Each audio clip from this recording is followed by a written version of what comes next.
Hello everyone, welcome to SolarWolves channel. If you've ever tried to open a bank account, rent a flat, or get a job in Britain, you know the paperwork can feel endless. Yet here's the strange part. Immigrants actually have clearer systems to prove their rights than British citizens do. Sounds odd, doesn't it?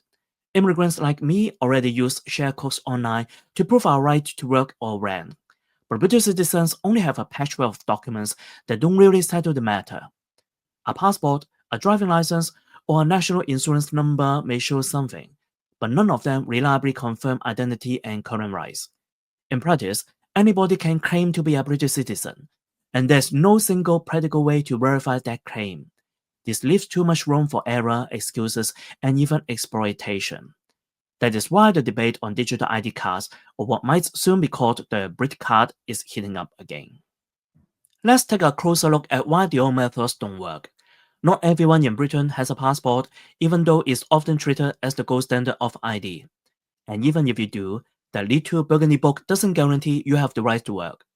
I myself have a British national overseas passport that looks almost identical to a British citizen passport, but I only gained the legal rights to work after receiving my BNO visa.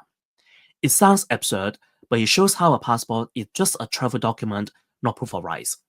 What about driving licenses? Many don't drive, and a license only proves you can take the wheel, not that you can sign an employment contract or rent a home. Birth certificates confirm nationality, but they have no photo and can't link the paper to the person holding it. Even the national insurance number, which most workers have, is not foolproof. Your rights may have expired or been revoked, but your NI number carries on regardless. Employers and landlords know this, and it creates a convenient gray area where they can make dodgy choices and later claim ignorance. This problem isn't just theoretical, it has shaped Britain's politics. The Guardian recently reported that Prime Minister Keir Starmer is expected to announce digital ID plans as early as this week, precisely to tackle illegal work, road landlords, and the kind of mess that led to the Windrush scandal. France has long argued that Britain's lack of official identity cards is a pull factor for illegal migration. Whether you agree with that or not, it's clear that Britain's current system is outdated. Civil liberties campaigners will object, pointing to past debates when Tony Blair tried and failed to introduce ID cards in the 2000s. But the national mood has shifted.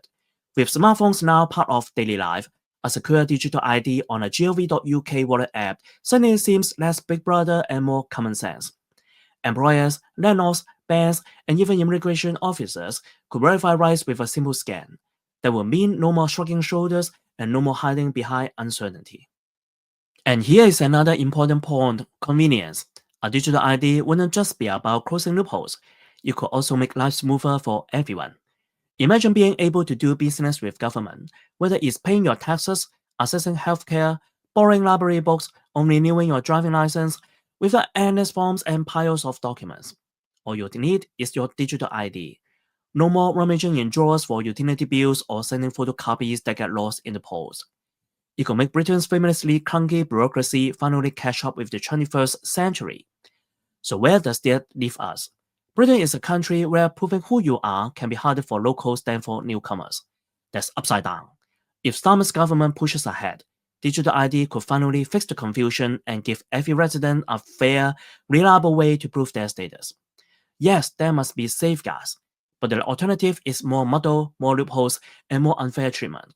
That's the real reason the UK needs digital ID, not to control people, but to empower them.